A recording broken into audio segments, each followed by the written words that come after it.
جن کی سواری میرے نبی بنے. حضرت حسین، حضرت حسن نبی کی پیٹھ پر بیٹھ جاتے اور گھوڑے کی طرح میرے نبی سجدے میں ہوتے. حسین ان کے کاندھے پر بیٹھ جاتے اور کہتے میری سواری کتنی بڑھیا ہے کہ وہ دو جگر کے ٹکڑے حضرت فاطمہ کے، لیکن اس فاطمہ نے اپنے نبی کے، اپنے باپ کے دین کو بچانے کے لیے اپنے دونوں کو شہید کروا دیا، اور ان دونوں نے اپنی نسل کو شہید کرا دیا، اپنے چھوٹے نونہالوں کو شہید کرا دیا. ارے علی اصغر کو کون نہیں جانتا؟ علی اصغر عبداللہ نام ہے ان کا. علی اصغر کہتے ہیں کہ حضرت علی کے خاندان میں، اہل بیت کے خاندان میں سب سے چھوٹا بچہ شہید ہونے والا علی اصغر ہے.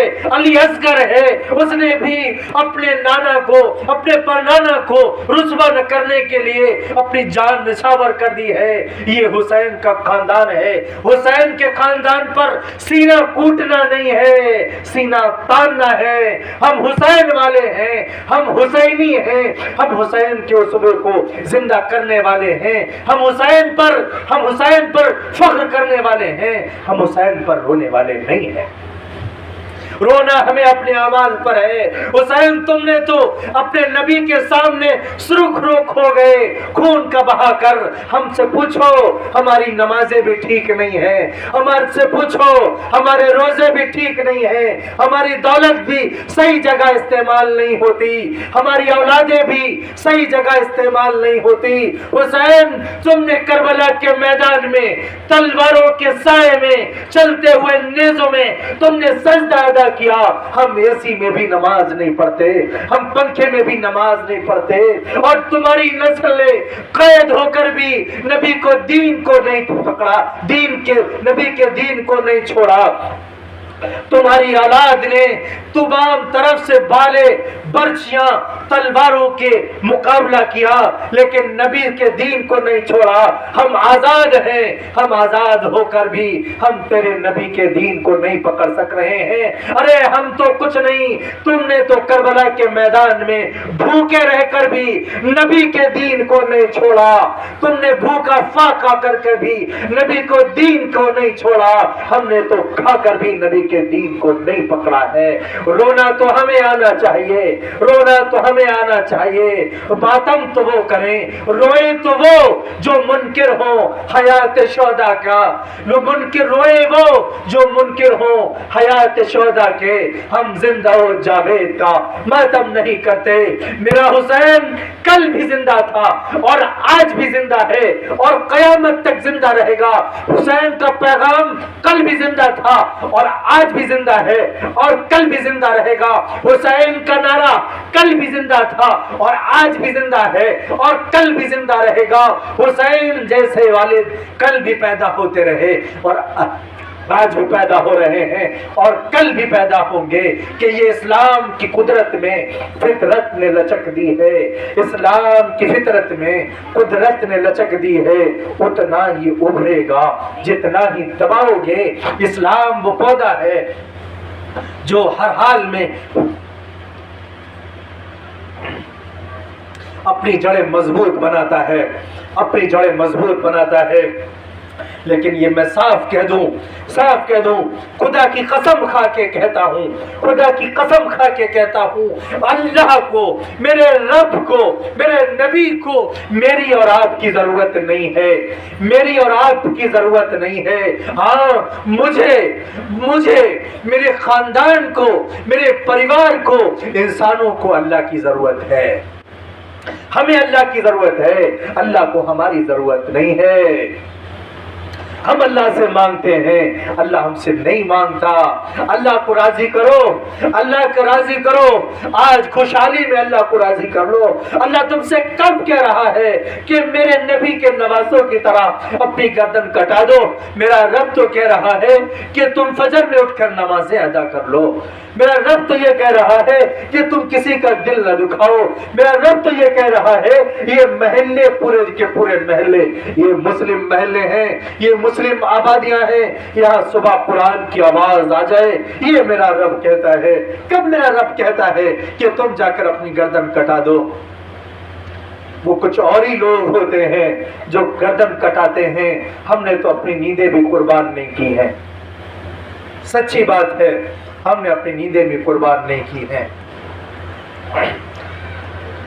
حضرت حسین رضی اللہ تعالیٰ عنہ کا واقعہ کہ چشمدید امام زین العابدین رضی اللہ تعالیٰ عنہ ہیں. امام زین العابدین رضی اللہ تعالیٰ عنہ نے اپنے پورے خاندان کے ساتھ, میرے حسین کے خاندان کے ساتھ, آپ کو معلوم ہے